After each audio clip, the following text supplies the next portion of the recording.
So what I was saying is that It's on all the good. nickel, on cover 3 versus 11 personnel, right? We're blitzing the nickel, right? We're sending him on some type of creeper, and then we're playing gone responsibility now with the safety. So anytime we're playing cover 3, right, that's the safety to the passing strength playing gone, right? The other version of cover 3 that we've got, right, is really a version of 3 deep is probably the best way of saying this, because cover 3 is its own little entity, right? The other version that we have is what we call cover 6. And what cover 6 says is that the safety is going to go down opposite of the nickel, who the nickel is on the passing strength side of this. So as you look at the big picture of this, right, it's called 3 weak in some programs, right? For us, it's cover 6, and we're playing this one over here with this safety now playing. This one is gone, right?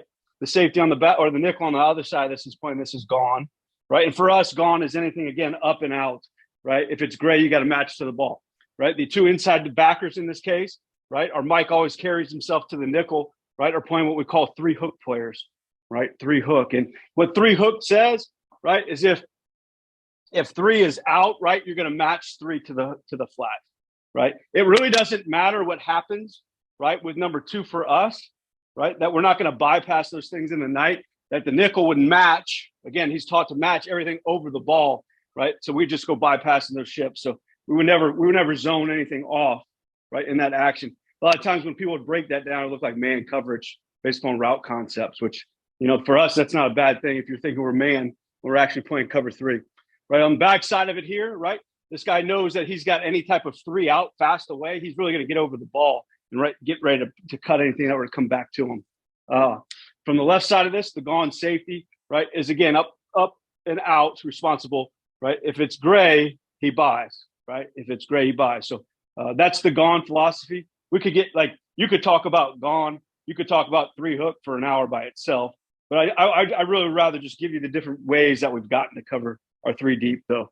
Okay, so the next thing that we have in the tool bags, right, is to play it out, right, what we call as a 6 sting, right? 6 sting. And what 6 sting says is that the backer that's on the field side of this is now working with the nickel, right? We're still playing 6, right, responsible for coverage off number 2 with the safety. So 6 tells the safety to go away from passing strength. Sting is now telling our nickel and our field side backer, you guys are working together, right, based upon what we're going to be getting as far as gones in different situations. So you'll see a bunch of teams, right, try to form FSL. Well, in the sting concept, right, these guys know that they're working together, that the nickel is talking with the field. So when we install it, basic call would be like Bengals.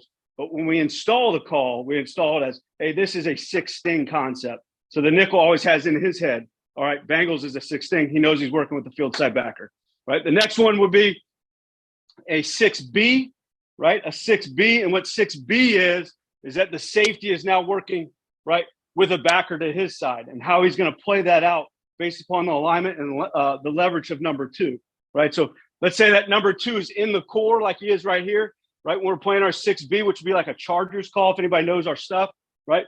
This guy right here is going to play this one out as buzz, right? Get the B, right? Stings, those concepts come into play, right? And he'd play this as buzz gone, which would tell him he's got anything up, but a buzz concept tells the boundary side backer, in this case, he's got anything out. So really playing it inside and out based upon the release of number 2, right? That would be the same thing in our sting. It's just our sting now playing it with our field side backer and our nickel, right? So the sting being strong, right? The B being boundary, right? It was where the B came from.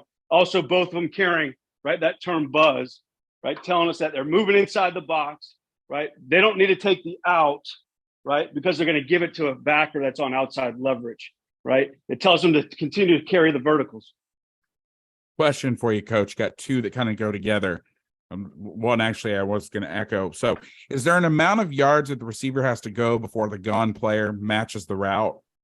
Like what's the cutting point to be like, okay, I'm letting this go to someone. So if it's a drive route versus a mesher, or what's the teaching point for those guys to let it go or stay on it?